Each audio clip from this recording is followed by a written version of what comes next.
The Demolisher of the World and the Restorers. One beautiful morning, the Demolisher of the World woke up to hail and lightning before enjoying a good stretch. He rubbed the dirt from his eyes to better open up the view to the world. He oiled his limbs, which creaked and cracked like the ear-splitting music of cars being dismantled at a scrapyard. He scratched his head, and out fell 5 skyscrapers and 3 aircraft carriers. He yawned and clamped his jaws with such relish that every shop window on the street opposite shattered, setting off all the alarms.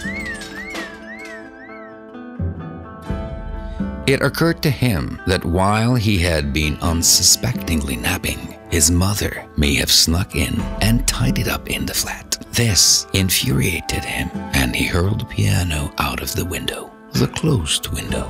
He hated tidiness. He was sick of it. He preferred it if there wasn't even one stone left standing. The piano fell down. The window was broken. That had been the last unbroken window because he'd already thrown a lamp out through the other, and a sewing machine through the third. What could he do? It was his impulsive nature. At least he hadn't chucked out the fridge. Now he could have his breakfast of a glacier, 2 medium mountain ranges, and a large aircraft carrier done rare, and 2 crunchy tower cranes. He burped with satisfaction. Then he was closing the fridge. He spotted the note that his mother had pinned to the fridge door with a magnet. He hated to-do lists, but he didn't dare call his mother to tell her he wasn't willing to work. The old girl would have gone berserk. What was she thinking? Why had she gone through such torment to give birth to the Demolisher of the World, who as an adult just sat on his behind and wasn't even capable of getting a few lousy disasters done? He sighed in resignation and read the note. Then, pulling a face, he got down to work. For a start, he blew up a couple of volcanoes and poured lava on some towns. When everyone was cooked enough, he crushed several dozen polar bears to death and started kicking people until they poured a few tons of old plastic into the sea. He stuffed the hungry heads with hamburgers and laughed at them when they ballooned, and then spent all their money on diets that cost them an arm and a leg. It was already afternoon, and his work was filling him with joy. He quickly pressed weapons into children's hands, sending them to war. Then he scattered rapists hither and thither in the world, who would leave no woman they spotted untouched. These brought forth an evil laugh, and he threw himself into his work. He pulled a couple of 100 military aircrafts out of his pocket, placing them into formation in the sky, and then he calibrated their payloads. When the mushroom clouds began to swirl, the Demolisher felt his terrible hunger. He had last eaten at breakfast. The modern world is full of stress. People have almost no time for themselves. It's no wonder we all fall prey to an early death. And when the growling Demolisher retreated to sleep, the Restorers arrived and waited for the dust to settle. They collected the injured and the abused, gave them tents, and distributed medicine and food. They helped Ali, who tended to his goats with his 8 children, made cheese and ham, and would often gaze at an utterly cloudless sky from which not a drop of rain could be squeezed.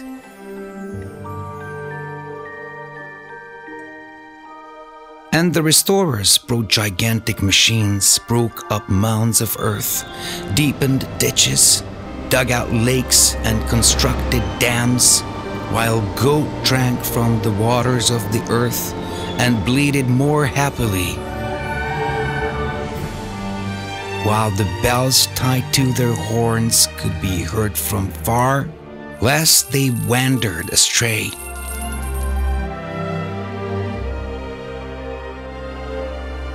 And the restorers came across Emad too, who had had to flee when the Demolisher gobbled up his village and then drove away or mowed down its inhabitants.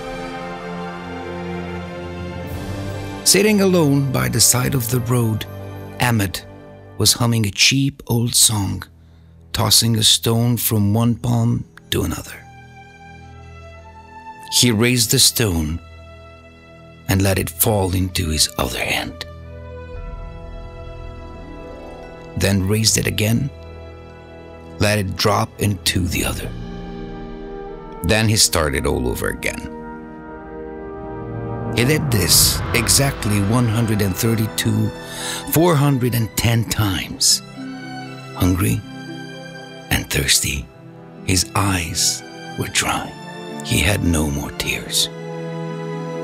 Then the restorers stood before him, saying that there were more fun things to do than flip stones. They showed him a turner's lathe, and Emad learned how to carve orchids from soft iron, gecko skeletons from stainless steel, and peacock feathers from titanium. And of course, all kinds of machine parts. And if Emad was to learn a trade, he would no longer need to live in a tent and would be able to start to rebuild his house and not toss the same stone 200,000 times, but instead put 200 stones one top another until he had a roof above his head. Avin had fled from the Demolisher. She had run until the sandals were worn out, her scarf frayed, and the road slipped from under her feet. Utterly exhausted, she entered a town and with the help of the restorers opened a hairdresser's. She made straight hair wavy, wavy hair straight, cut long hair and dyed dull hair.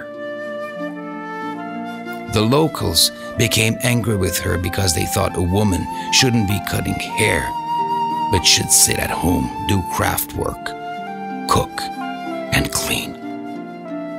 There were enough men to cut hair, they thought. Why would a woman bother with such?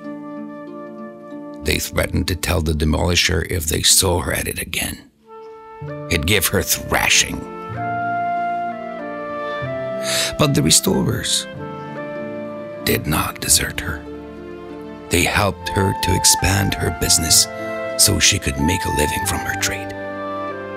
They help people to live as people, so they can eat and work, not just wander like lost souls, not just toss stones,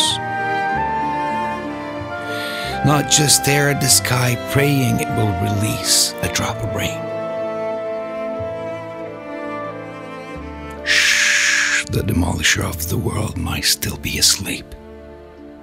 Don't wake him up.